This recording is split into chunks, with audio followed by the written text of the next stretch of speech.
Olá, meus queridos e amados irmãos do YouTube, que a paz do nosso Senhor e Salvador Jesus Cristo seja comigo e com cada um de vocês, amém? Para a glória do nosso Deus. Irmãos, hoje estou passando aqui para falar sobre um assunto muito importante, que se refere a pessoas que gostam, assim como eu, de estar na igreja, de cultuar a Deus, de glorificar a Deus na igreja, juntamente com os irmãos, com as irmãs, pessoas que gostam de subir o monte para orar, pessoas que gostam muitas vezes de participar de um culto domiciliar na casa de alguém, na casa de um irmão, de uma irmã, pessoas que gostam de estar reunidas com o corpo de Cristo, com a igreja, para cultuar o nome do Senhor. Se você, como eu, gosta de estar na presença de Deus, é interessante que nós venhamos a discernir quando estamos num culto que está sendo dirigido por Deus, dirigido pelo Senhor, e quando também estamos num culto que está sendo dirigido pelo espírito do engano. Como discernir? É o Espírito Santo ou é o espírito do engano? Se você gosta desse tipo de conteúdo, deixe seu like, se inscreve no meu canal, deixe seu comentário. Você é muito bem-vindo, muito bem-vinda aqui, em nome do Senhor Jesus, amém? Irmãos, primeiro ponto. O espírito do engano só bajula, não confronta ninguém. Então, quando você vê alguém falando da parte de Deus, fazendo um discurso, fazendo ali uma pregação, porém aquela pregação só massageia o ego da pessoa, só prega que aquela pessoa vai ter vitória, vitória, vitória, e é somente isso, bajulação e vitória. Quando é só bajulação, esse é um forte indício de que aquela pessoa está sendo usada pelo espírito do engano. Por quê? Porque o Espírito Santo, ele consola, sim, ele consola a pessoa, ele consola a igreja, mas ele também confronta. E o confronto do Espírito Santo vem antes do consolo. Então, antes do Senhor entregar a vitória, antes do Senhor entregar a bênção para alguém, através da palavra profética, da palavra que está sendo pregada, ou até mesmo da profecia que está sendo entregue, antes disso o Senhor propõe um confronto. Ele fala sobre a necessidade do arrependimento, a necessidade do abandono de pecado, a necessidade do conserto, para só daí então consolar o crente, consolar o cristão, consolar a igreja com palavras de bênçãos, com palavras de vitória, amém? A Bíblia vai dizer que o Espírito Santo, ele veio para convencer o homem, convencer o pecador do pecado, da justiça e do juízo. Louvado seja Deus. Em contrapartida, o espírito do engano, ele jamais irá mostrar a necessidade real de arrependimento. De uma forma quase que imperceptível, ele mortifica a necessidade de mudança no homem. Então, ele traz consigo um discurso que não fala de arrependimento, que não fala da necessidade do abandono do pecado. E mais ainda, ele mortifica a consciência humana, ou seja, cauteriza, petrifica a mente do ser humano com um discurso onde ele leva a expectativa humana somente para a bênção, somente para os milagres, somente para as providências de Deus, somente para as bonanças do Senhor, mas tira totalmente a ciência, a consciência daquele homem, daquela mulher, daquela igreja, da necessidade do arrependimento e do abandono do pecado. Culto dirigido pelo Espírito Santo e um culto dirigido pelo espírito do engano.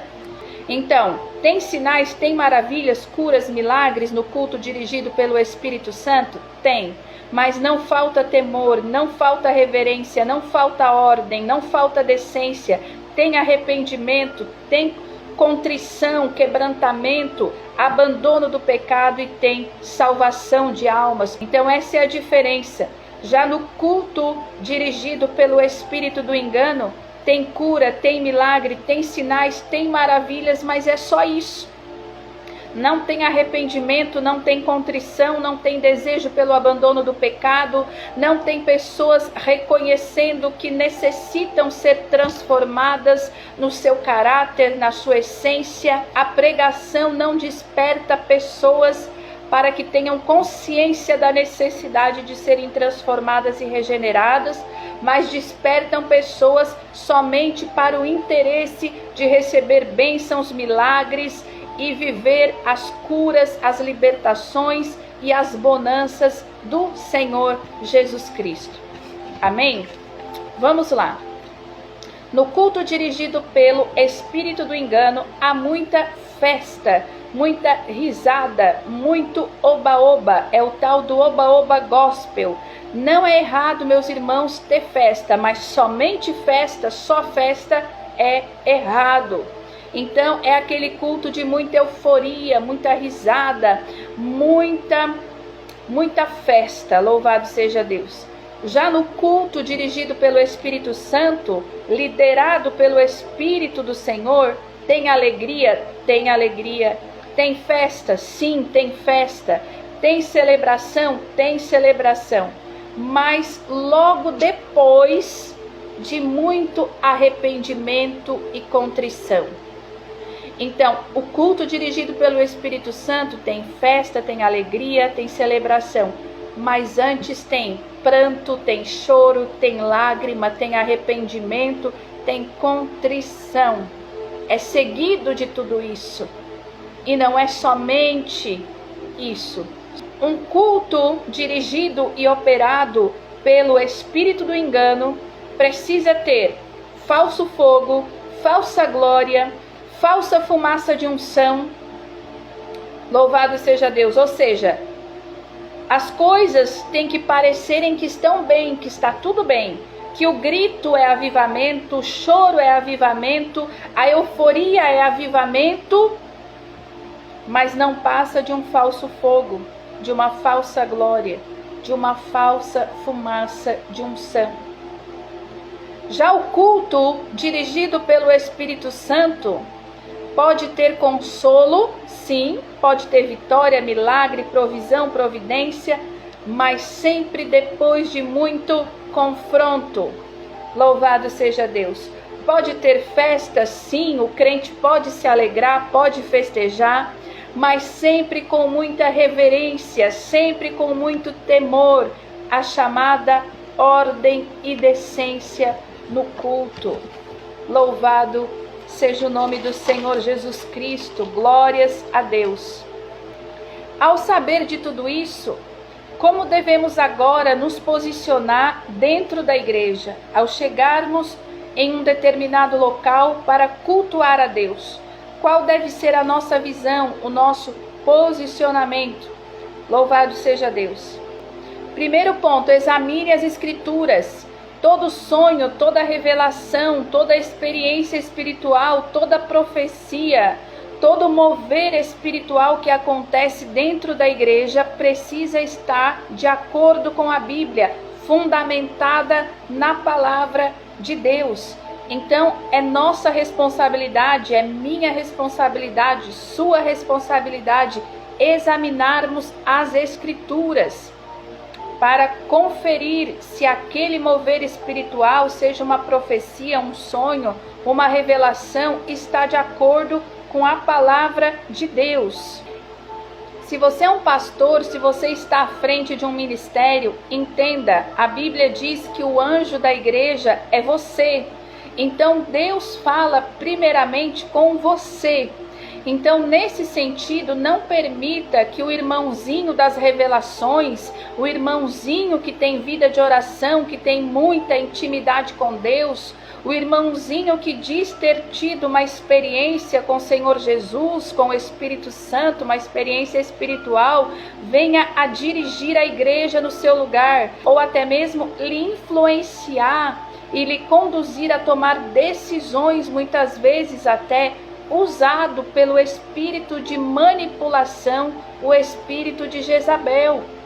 Entenda, meu querido irmão, pastor, Você é o anjo da igreja. A primazia, a prioridade do Senhor é com você para com a sua igreja. Então, tome decisões com base na sua intimidade com o Senhor, nas suas orações para com o Senhor, naquilo que o Senhor tem direcionado para você. E não permita que o irmão, que a irmã das revelações, das profecias, das experiências espirituais, a palavra de Deus vai dizer, ainda que lhe apareça um anjo de luz, lhe pregando outro evangelho que não seja este, considere-o anátema, considere-o maldito.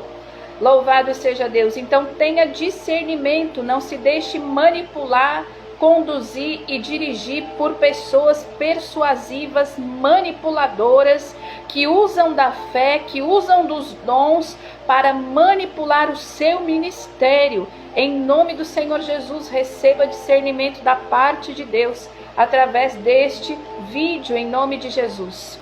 Todo ser humano é falho, imperfeito e pecador. Então todo ser humano está sujeito a erros. Por mais que tenha a vida de oração muito mais bem constituída que possa existir na face da terra, ainda que tenha a maior intimidade em que um ser humano pode alcançar com Deus e diante de Deus, ainda que seja uma pessoa com bom testemunho, com vida de oração, ainda assim, isso não isenta a humanidade dela. Entenda, meu irmão, minha irmã, que todos nós somos falhos, pecadores e imperfeitos. E estamos sujeitos a erros, todos nós estamos sujeitos a errar.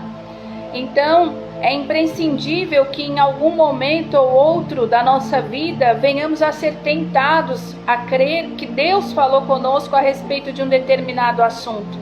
Mas muitas vezes podemos estar cometendo um erro, porque na verdade Deus não falou de fato. É apenas uma tentação ou é apenas uma impressão errada de que Deus falou. Então nem sempre que alguém diz Deus falou de fato. Então por isso que é necessário que venhamos a observar a palavra de Deus e a fazer um comparativo para ver se de fato aquilo que está sendo dito, está sendo falado, está respaldado na palavra. Tem muitas pessoas que dizem assim, nossa, mas é de Deus, porque o que aquela pessoa falou, ninguém sabia. Mas nós sabemos que ao inimigo foi dado poder para realizar prodígios e milagres.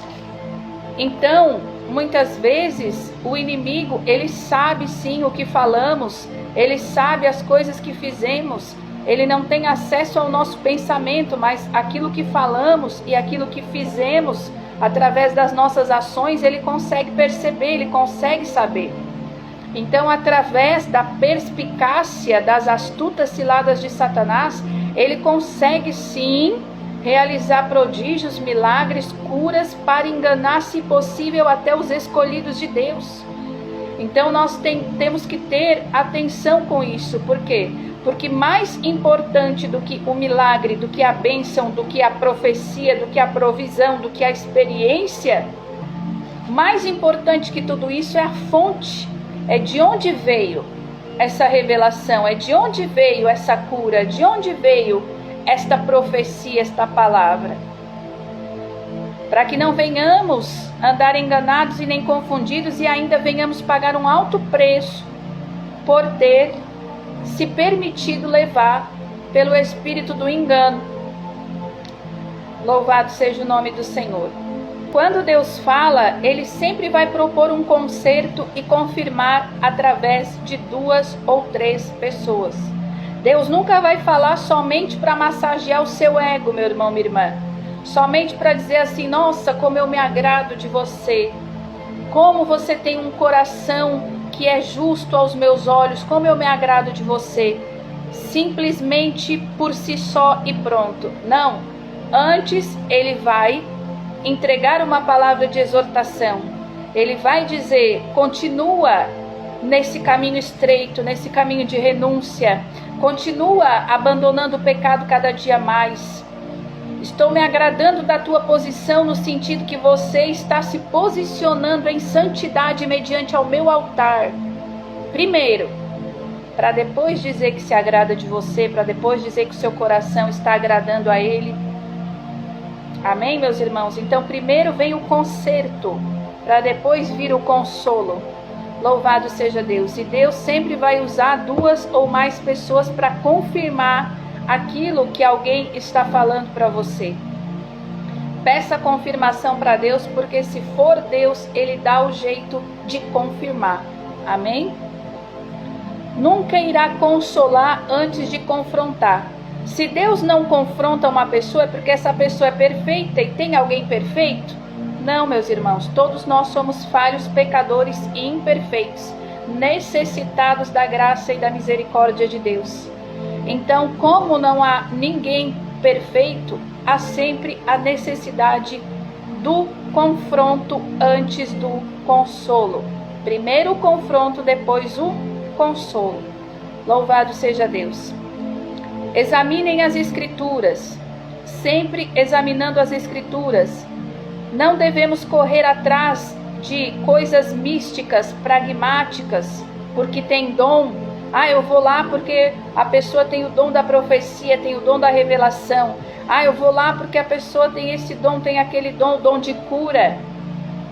Não corra atrás. Por quê? Porque como um juízo, o Senhor pode enviar para a sua vida o espírito do engano através dessa pessoa a quem você foi nesse determinado local buscar por causa dos dons, por causa da operação de poder, de milagres, de maravilhas. Você pode acabar tendo um juízo de Deus, um castigo de Deus e ter um encontro com o espírito do engano, o qual ali vai manipular você de uma maneira que não é proveniente de Deus. Isso lhe trará consequências ruins para a sua vida, de modo que depois você fica pensando: nossa, mas eu fui na igreja, nossa, mas eu fui lá porque o pastor é usado, porque aquele pregador é usado, nossa, mas aquela revelação, aquela profecia não se cumpriu na minha vida, não aconteceu. Meu Deus, será que Deus está mentindo para mim? Ou o profeta não é um verdadeiro profeta, é um charlatão? Então você cai nesse lugar de dúvida. E uma vez que você cai no terreno de dúvida, você sai da dimensão da fé. E o nosso propósito é caminhar em fé, de fé em fé, de glória em glória, neste lugar de convicções, de certezas, onde não há engano, onde não há mentiras, louvado seja Deus, mas onde há o Espírito Santo convencendo o homem do pecado, da justiça e do juízo, em nome do Senhor Jesus, amém? Tenha uma vida de oração sempre, seja duro com o espírito do engano, coloque para correr ao primeiro sinal de manipulação, de engano e de falsos dons. Louvado seja Deus pela sua própria segurança espiritual, tenha discernimento. Irmão, certa feita eu passei por uma situação onde eu estava ali num círculo de oração. Fui chamada ali para uma reunião e a primeira dirigente foi questionada acerca de um posicionamento que ela tomou numa reunião de círculo de oração, mediante a todas as integrantes do grupo, onde a mesma batia na mesa com muita ira e com muita fúria, dizendo que o demônio teria que sair da igreja, que o demônio na igreja não ia ficar. E ela fez isso muito irada, espumando pela boca, e foi uma situação muito triste, muito feia, muito horrível. E, enfim, passado um tempo foi feita essa reunião e uma outra regente, segunda regente, se eu não me engano, deste círculo de oração, questionou esta irmã, que era a primeira dirigente, sobre esta conduta, porque muitas irmãs ficaram confusas, atribuladas, duvidosas, foram para casa e ficaram ligando para outras irmãs e perguntando o que foi aquilo, o que aconteceu, do que aquela irmã estava falando, do que aquela dirigente estava falando. E ficou uma situação de confusão, tribulação, aflição, angústia para todas as irmãs que estavam presentes naquele dia. E essa dirigente, quando ela foi questionada, ela disse: eu fui usada por Deus. Eu fui usada por Deus. Nesse momento foi o momento no qual eu me pronunciei, onde eu mencionei ali a palavra de Deus, que diz que toda profecia, tudo que é falado da parte de Deus, seja por um pastor, por uma dirigente, por qualquer pessoa que se levante para falar em nome de Jesus, tudo que a pessoa fala precisa cumprir 3 propósitos. O primeiro, conserto. O segundo, consolo. E o terceiro, edificação da fé. Então eu falei para ela, eu disse: olha, a palavra de Deus diz que toda profecia vem para exortar, consolar e edificar. E eu vi que as irmãs saíram daqui confusas, atribuladas, aflitas, angustiadas e duvidosas. Então tudo que traz dúvida, tudo que traz tristeza, tudo que traz aflição para o coração, não provém de Deus. Então a senhora vai me desculpar, mas biblicamente falando, a senhora não foi usada por Deus, mas foi usada pelo espírito do engano. Então ali, contra fatos não há argumentos. Contra a palavra de Deus, que é a verdade instituída, não há argumentos. Então, uma vez que essa questão e entre outras foram abordadas, essa pessoa foi removida do cargo, louvado seja Deus, e hoje existem outras pessoas na direção deste círculo de oração. E eu estou usando isso como exemplo, meus irmãos, porque eu creio que assim como eu, muitas pessoas aqui passam por situações conflituosas dentro das igrejas. Então, nunca foi tão necessário como neste tempo o discernimento de espírito, o dom do discernimento de espírito. Você saber o que está escrito na palavra de Deus e julgar todas as coisas pelo olhar da palavra de Deus. Amém, meus irmãos? Então eu gostaria de deixar este pequeno conhecimento para a glória de Deus, para que nós não venhamos a andarmos confundidos e nem enganados, mas venhamos a ter discernimento de todas as coisas pelo poder da palavra de Deus e pelo poder do Espírito Santo do Senhor.